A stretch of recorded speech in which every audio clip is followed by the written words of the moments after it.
Notícias com Diogo Andrade.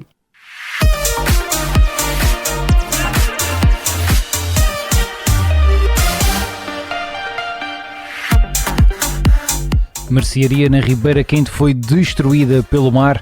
Forte agitação marítima provoca arrastamento de 3 viaturas na Avenida do Mar, em São Roque. Grupos Ocidental e Central com aviso amarelo de chuva, vento e agitação marítima.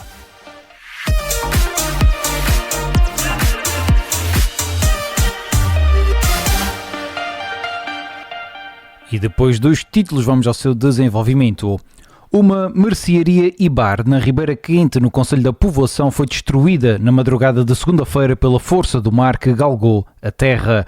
De acordo com Ruben Melo, presidente da Junta de Freguesia da Ribeira Quente, a forte agitação marítima provocou a destruição total da mercearia, bem como algumas habitações ficaram inundadas na zona da Avenida do Mar. Na zona do Porto da Ribeira Quente, o presidente da Junta refere que houve ondas que saltaram, o que fez com que algumas embarcações embatessem umas nas outras e tiveram de ser retiradas todas as embarcações do Porto. A Junta de Freguesia e a autarquia estiveram de prevenção e irão continuar em alerta. A forte agitação marítima originou também o arrastamento de 3 viaturas no segundo troço da Avenida do Mar, em São Roque, no concelho de Ponta Delgada. O mau tempo provocou ainda inundações de garagens em 2 habitações, inundações na via e arrastamento de pedras. O troço esteve encerrado ao trânsito para trabalhos de limpeza.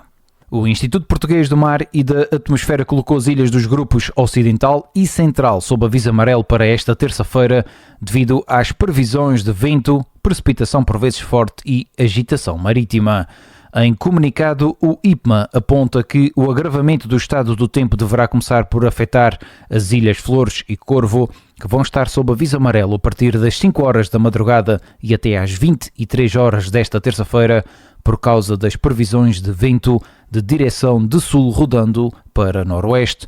Flores e Corvo vão estar também sob aviso amarelo referente à agitação marítima, com ondas de oeste passando a noroeste entre as 11 horas e as 23 horas desta terça-feira. O IPMA emitiu ainda aviso amarelo para as 2 ilhas do grupo ocidental, devido às previsões de precipitação por vezes forte entre as 20 horas de terça-feira e as 5 horas da madrugada de quarta-feira. Para as ilhas do grupo central, o aviso amarelo por agitação marítima com ondas de oeste passando de noroeste é válido entre as 17 horas desta terça-feira e as 5 horas da madrugada de quarta-feira. O grupo central vai estar igualmente sob aviso amarelo por causa do vento de direção sudoeste rodando para noroeste entre as 20 horas de terça-feira e as 6 horas da madrugada de quarta-feira. A Autoridade Marítima Nacional e a Marinha emitiram também um comunicado onde alertam para um agravamento considerável das condições meteorológicas e de agitação marítima nos grupos Ocidental e Central do arquipélago a partir desta terça-feira e até ao final do dia de quarta-feira. A agitação marítima será caracterizada por uma ondulação proveniente do quadrante noroeste, com uma altura significativa que poderá atingir os 7 metros e uma altura máxima de 13 metros, com um período médio a variar entre os 8 e os 12 segundos. São esperados ventos provenientes do quadrante noroeste com uma intensidade média até 84 km por hora e rajadas até aos 152 km por hora. Assim, a Autoridade Marítima Nacional e a Marinha aconselham o reforço da amarração e vigilância apertada das embarcações atracadas e fundeadas e desaconselha a pesca lúdica, em especial junto às falésias e zonas de arriba, frequentemente atingidas pela rebentação das ondas. Também o Serviço Regional de Proteção Civil e Bombeiros dos Açores recomenda a que sejam tomadas medidas de autoproteção face ao agravamento do estado do tempo nos grupos Ocidental e Central. O presidente do Governo Regional recebeu em audiência a equipa do programa Blue Açores, destacando o seu papel crucial na concretização do novo Parque Marinho dos Açores, aprovado pela Assembleia Legislativa Regional em outubro de 2024. O programa Blue Açores, criado em 2019, tem impulsionado o objetivo de proteger 30% do mar açoriano através da rede de áreas marinhas protegidas dos Açores. Este reforço culminou na criação do novo Parque Marinho, considerado um marco histórico para a proteção do oceano e alinhado com as metas da ONU e da União Europeia para 2030. Para José Manuel Bolieiro foi um trabalho de equilíbrio entre a conservação dos ecossistemas marinhos e o impacto nas atividades económicas.